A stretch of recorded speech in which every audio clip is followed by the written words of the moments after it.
പാലയിൽ കോൺഗ്രസും പുലിക്കണ്ടം കുടുംബവും തമ്മിലുള്ള പോര് കടുക്കുന്നു. അധികാരത്തിലെത്തി കേവലം 6 മാസം പിന്നിടുമ്പോൾ തന്നെ പാലാ നഗരസഭയിലെ UDF ഭരണത്തിന്റെ ഭാവി അനിശ്ചിതത്വത്തിലായിരിക്കുകയാണ്. കോൺഗ്രസ് കൗൺസിലർമാരും പുലിക്കണ്ടം കുടുംബത്തിന്റെ നേതൃത്വത്തിലുള്ള സ്വതന്ത്ര അംഗങ്ങളുടെ കൂട്ടായ്മയും തമ്മിലുള്ള ഭിന്നത രൂക്ഷമായതോടെയാണ് ഭരണ മുന്നണിക്കുള്ളിൽ പ്രതിസന്ധി ശക്തമായത്. സ്വതന്ത്ര കൗൺസിലറായ ദിയ പുലിക്കണ്ടം കോൺഗ്രസ് കൗൺസിലർ ബിജു മാത്യൂസിനെതിരെ പോലീസിൽ പരാതി നൽകിയതോടെയാണ് വിവാദം പുതിയ തലത്തിലേക്ക് എത്തിയത്.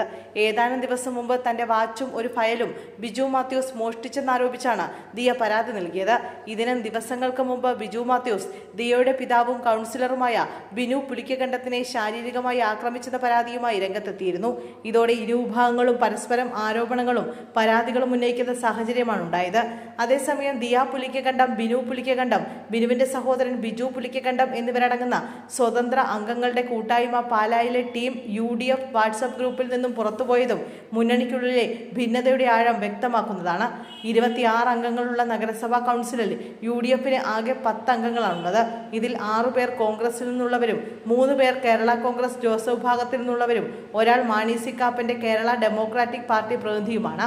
കഴിഞ്ഞ ഡിസംബറിൽ നടന്ന തദ്ദേശ തെരഞ്ഞെടുപ്പിന് ശേഷം സ്വതന്ത്ര അംഗങ്ങളുടെ കൂട്ടായ്മയുടെയും ഒരു കോൺഗ്രസ് വിമത അംഗത്തിന്റെയും പിന്തുണയോടെയാണ് UDF നഗരസഭയിൽ അധികാരം പിടിച്ചത്. എന്നാൽ അധികാരത്തിലെത്തിയത് മുതൽ തന്നെ സ്വതന്ത്ര അംഗങ്ങളുമായുള്ള സഹകരണം UDFന് വെല്ലുവിളിയായി മാറിയിരുന്നു. തുടക്കത്തിൽ തന്നെ ബിനു പുലിക്കണ്ടവും മകൾ ദിയയും ആദ്യ 2.5 വർഷക്കാലത്തേക്ക് ചെയർപേഴ്സൺ, വൈസ് ചെയർപേഴ്സൺ സ്ഥാനങ്ങൾ തങ്ങൾക്ക് വേണമെന്ന ആവശ്യം ഉന്നയിച്ചിരുന്നു. തുടർന്ന് KPCCയും UDF നേതൃത്വവും ഇടപെട്ട് താൽക്കാലിക ധാരണയിലെത്തുകയായിരുന്നു. അതനുസരിച്ച് ആദ്യ 2.5 വർഷത്തേക്ക് ദിയ പുലിക്കണ്ടത്തിന് ചെയർപേഴ്സൺ സ്ഥാനം നൽകാനും കോൺഗ്രസ് വിമതയായ മായ രാഹുലിനെ 6 മാസത്തേക്ക് വൈസ് ചെയർപേഴ്സണാക്കാനും തീരുമാനിച്ചു.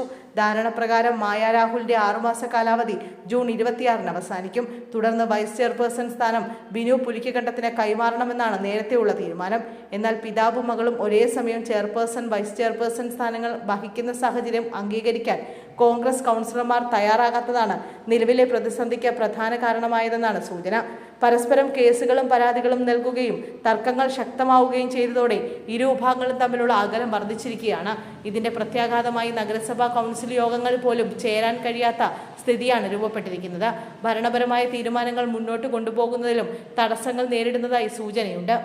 ഇതിനിടെ കോൺഗ്രസിന് മേൽ സമ്മർദ്ദം ചെലുത്തുന്നതിനായി കൗൺസിലിനുള്ളിൽ പുതിയ ശക്തി കേന്ദ്രം രൂപീകരിക്കാനുള്ള നീക്കങ്ങളും നടക്കുന്നതായി റിപ്പോർട്ടുകളുണ്ട്. കേരള കോൺഗ്രസ് ജോസഫ് വിഭാഗം, KDP പ്രതിനിധി, സ്വതന്ത്ര അംഗങ്ങളുടെ കൂട്ടായ്മ എന്നിവരെ ഉൾപ്പെടുത്തി 7-അംഗ ബ്ലോക്ക് രൂപീകരിക്കാനുള്ള ശ്രമങ്ങളാണ് നടക്കുന്നതെന്നാണ് വിവരം. ഭിന്നത കൂടുതൽ രൂക്ഷമായാൽ പാലാ നഗരസഭയിലെ UDF ഭരണത്തിന്റെ സ്ഥിരത തന്നെ ചോദ്യം ചെയ്യപ്പെടുമെന്ന രാഷ്ട്രീയ വിലയിരുത്തലുകളും ശക്തമാകുന്നുണ്ട്.